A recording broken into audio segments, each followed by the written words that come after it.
Yan, isang mapagpalang araw po sa ating lahat. Yan guys, kung naghahanap po kayo ng treats para sa inyong mga for babies na aso at pusa, ito po ang recommended ko sa inyo, freeze-dried blueberry yogurt cubes. Grain-free po yan ha.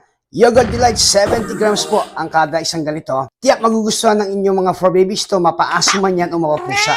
Petmara's freeze-dried offer pure raw nutrition with whole animal proteins and just a simple ingredients for the ultimate in healthy, natural pet treats. Itong treats na to po natin ibigay sa ating mga for babies araw-araw. Patikim natin kay Potpot. Tara!